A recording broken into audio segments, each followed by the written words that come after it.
দ্বিতীয় শ্রেণীর গণিত বইয়ের আজকের ভিডিওতে ৬৭ পৃষ্ঠা নিয়ে আলোচনা করব।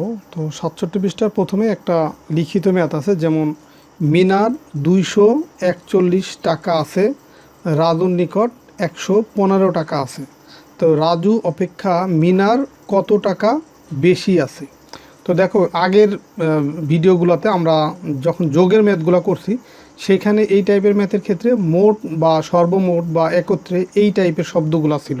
তো যখন কোনো ম্যাথে মোট, সর্বমোট বা একত্রে এই টাইপের শব্দ থাকবে তখন বুঝবা সেখানে যোগ করতে হবে মানগুলো। আর যখন তোমার এই যে বেশি থাকবে বা কম বা পার্থক্য এই টাইপের শব্দ থাকবে, বেশি বা কম বা পার্থক্য এই টাইপের শব্দ থাকলে বিয়োগ করতে হয়।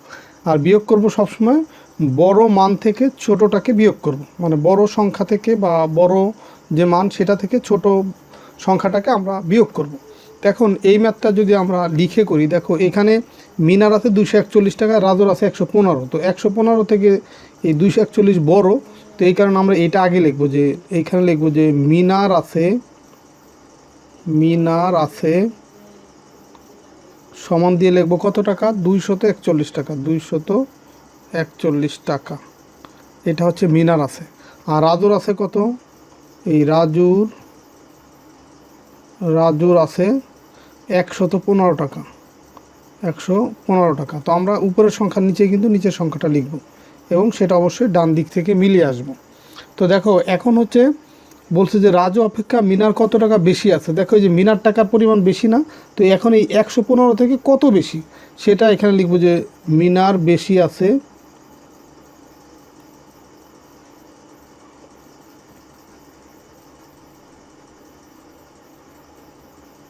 মিনার বেশি আছে এই বড় সংখ্যা থেকে ছোট সংখ্যাটাকে বিয়োগ করবে, এই কারণে ব্র্যাকেট দিয়ে এই বিয়োগ চিহ্নটা দিয়ে দিলাম।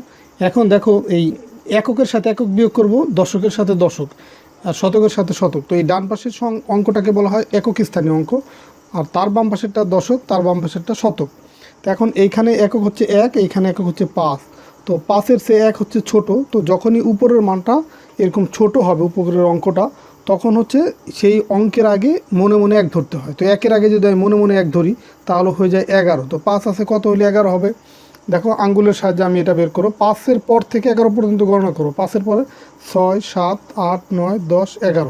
তাহলে কত, কয় ঘর হলো? ৬ ঘর। ৪ ঘর আর ২ ঘর, ৬ ঘর। তো ৫ আছে কত হলে ১১ হবে? ৬ হলে। হাতে আছে আমার কত? ১।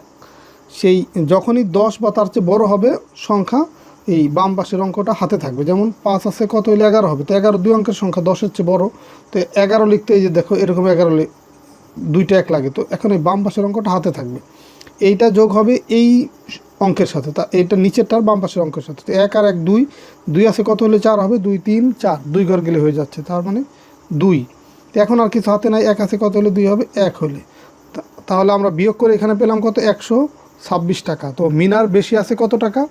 ১২৬ টাকা। এটাই কিন্তু অ্যান্সার বা উত্তর। এখানেও দেখো যে বিয়োগটা এভাবে দেখানো আছে। তো এটা লিখে না করে সরাসরি গাণিতিক বাক্যের সাথে এভাবেও করা যায়, বড় সংখ্যা থেকে ছোট সংখ্যাটা বিয়োগ। তো আমরা দেখো যে উপরে নিচে বিয়োগ করলাম। এখন যদি এটা পাশাপাশি করি তাহলে দেখো এককের সাথে একক বিয়োগ করব। তো এখানে ডান পাশের একক হচ্ছে ৫, এটা ছোট সংখ্যা, সবসময় বিয়োগের ক্ষেত্রে ডান পাশে থাকবে, বড় সংখ্যাটা আগে থাকবে। তো ৫ আছে কত হলে ১১ হবে? ১১ কেন? ৫-এর চেয়ে ১ ছোট, এই কারণে ১-এর আগে মনে মনে ১ ধরবো। তো ৫ আছে কত হলে ১১ হবে? ৬ হলে। হাতে আছে ১, সেই ১ আর ১ ২, ২ আছে কত হলে ৪ হবে? ২ হলে। ১ আছে কত হলে ২ হবে? ১ হলে। দেখো পাশাপাশি করলেও ১২৬ পেলাম, আর উপরে নিচে করেও কিন্তু ১২৬ই পাইছি। তো এটাই হচ্ছে উত্তর। তো এই অঙ্কটা দেখো, এই যে ২৪১ থেকে ১১৫, এটা কিন্তু এই যে এখানে করে দেওয়া আছে, এবং ভেঙে ভেঙে যে এককের সাথে একক বা দশকের সাথে দশক, এটা সরাসরি ভেঙে ভেঙে তোমাদেরকে একটা একটা করে দেখানো আছে। এখানে দেখে নিবা। যেমন একক স্থানের অঙ্ক ১-এর চেয়ে ৫ বড়, তাই আমরা ১ থেকে ৫ বিয়োগ করতে পারি না। দশক স্থান থেকে ১ দশ এককের সংখ্যায় যোগ করি, মানে যে এক যদি আমরা মনে মনে ১ ধরি তাহলে এইখানে যেটা বলছে ওই কাজটাই হয়। তো আমরা এটা সহজ, এই কারণে আমরা দেখো যে যখনই ৫-এর সেটা ছোট হয়েছে এই ১-এর আগে মনে মনে ১ ধরছি। তো এটা যদি তুমি নাও বুঝো বা যদি কষ্টও মনে হয় বুঝতে, তাহলে আমি যেভাবে করাইছি এইভাবে করলেও কিন্তু হবে। যে এখানে যেভাবে করালাম যে ৫-এর চেয়ে ১ ছোটো, এই কারণে ১-এর আগে মনে মনে ১ ধরবো। তো যখনই বিয়োগ করার ক্ষেত্রে এরকম তোমার এই প্রথম যে সংখ্যাটা থাকবে বড় সংখ্যা, সেইটার কোনো অঙ্ক এইটার অঙ্কের চেয়ে ছোট হবে। যেমন এককের সাথে একক তো করবো, বিয়োগ করবো, তো এইখানকার এককের চেয়ে এইখানকার একক যদি ছোট হয় অঙ্কটা, তখন আমরা মনে মনে এক ধরবো, বা এইখানকার দশকের চেয়ে এই দশক যদি ছোট হয় তার আগে মনে মনে এক ধরবো। এইভাবে আমরা বিয়োগটা করতে পারি। তো এখন এইখানে নিচে দেখো আরও বেশ কিছু বিয়োগের ম্যাথ আছে, তো সেগুলো আমরা করব। দেখো এইখানে একক স্থানীয় অঙ্ক হচ্ছে সবচেয়ে ডান পাশের অঙ্ক 8, আর এইখানে একক স্থানীয় অঙ্ক হচ্ছে 1। তো 8-এর চেয়ে 1 ছোটো বিধায় আমরা একের আগে মনে মনে এক ধরবো। তো একের আগে যদি আমি মনে মনে এক ধরি তাহলে হয়ে যায় 11। তো 8 আছে কত হলে 11 হবে? 8, 9, 10, 11। দেখো 3 ঘর যাচ্ছে, তার মানে 8 আছে কত হলে 11 হবে? 3 হইলে। হাতে আছে আমার 1, 1 যোগ হবে এই 4-এর সাথে, 1 আর 4 কত? 5, 5 আছে কত হলে 13 হবে, যেহেতু 5-এর চেয়ে 3 ছোট, এই কারণে 3-এর আগে মনে মনে এক ধরবো। তো 5 আছে কত হলে 13 হবে? 5-এর পর থেকে 13 পর্যন্ত গণনা করব। দেখো 5-এর পরে 6, 7, 8, 9, 10, 11, 12, 13, তাহলে কয় ঘর? 8 ঘর। তো 5 আছে কত হলে 13 হবে? 8 হইলে। হাতে আমার 1, সেই 1 চলে আসবে এইখানে, 1 আছে কত হলে? 2 হবে, 1 হইলে। তাহলে 183, এটাই উত্তর। 2 নম্বরটা দেখো, এই 0 আর এই 0 মিলে গেল, এখানে দিব 0। তো যখনই এককের সাথে এককের অঙ্ক বা দশকের সাথে দশকের অঙ্ক যদি মিলে যায়, সেটা 0 হোক বা 1, 2, 3 যে কোনো সংখ্যা হোক, মিলে গেলে 0 দিব আমরা বিয়োগের ক্ষেত্রে। তো 0, 0 মিলে গেছে, 0 দিলাম। এই 9 আছে কত হলে 13 হবে? 13 কেন? এই 9 3-এর চেয়ে বড়, 3 ছোট হওয়ার কারণে 3-এর আগে আমি মনে মনে এক ধরবো। তো 9 আছে কত হলে 13 হবে? 9, 10, 11, 12, 13, 4 ঘর, তার মানে 4 হলে। দিলাম 4। হাতে আছে 1, সেই 1 চলে আসবে এখানে, 1 আছে কত হলে? 2 হবে, 1 হলে। 140, এটা উত্তর। এরপরে দেখো 3 নাম্বার। তো 3 নাম্বার অঙ্কটা দেখো, এই 0-র সাথে এই 0 মিলে গেল, দিলাম এখানে একটা 0। এই 8 আছে কত হলে 12 হবে, যেহেতু 8-এর চেয়ে 2 ছোটো, এই কারণে 2-এর আগে মনে মনে এক দিলাম। 8 আছে কত হলে 12 হবে? তাহলে দেখো 8-এর পর থেকে 12 পর্যন্ত গণনা করবো। 8-এর পরে 9, 10, 11, 12, 4 ঘর, তার মানে 8 আছে কত হলে 12 হবে? 4 হলে। হাতে 1, 1 আর 2 হচ্ছে 3, 3 আর 3 মিলে গেল 0। তো 0 প্রথমে দেওয়ার প্রয়োজন নেই, তার মানে এখানে আমরা উত্তর পেলাম কত? 40। এরপরে দেখো 4 নাম্বার, এই 3 আছে কত হলে 7 হবে? 3-এর পর থেকে গণনা করে 7 পর্যন্ত যাব। 3-এর পরে 4, 5, 6, 7, দেখো 4 ঘরে যাচ্ছে, তার মানে 3 আছে কত হলে 7 হবে? 4 হলে। এই 7 আছে কত হলে 13 হবে, যেহেতু 7-এর চেয়ে 3 ছোটো, মনে মনে 3-এর আগে এক ধরবো। 7 আছে কত হলে 13 হবে?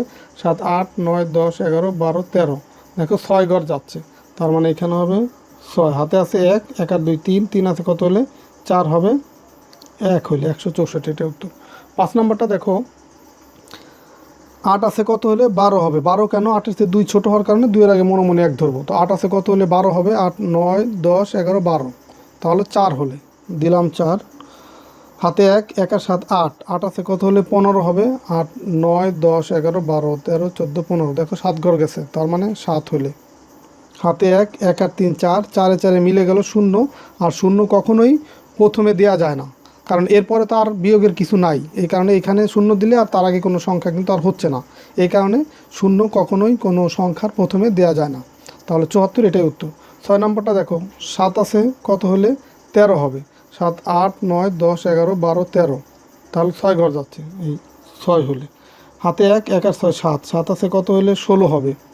7, 8, 9, 10, 11, 12, 13, 14, 15, 16, দেখো 9 ঘর গেছে, তার মানে এখানে 9। হাতে 1, 1 আর 2 হচ্ছে 3, 3 আছে কত হলে 6 হবে? 3, 4, 5, 6, দেখো 3 ঘর, তার মানে এই যে 3, এটাই হচ্ছে উত্তর। তো এই 67 পৃষ্ঠা সবগুলি ম্যাথ তোমাদেরকে সমাধান করে দিলাম, তো আশা করি সবগুলোই তোমরা বুঝতে পারছো। আর পরের ভিডিওতে আমরা 68 পৃষ্ঠা নিয়ে আলোচনা করব। আল্লাহ হাফেজ।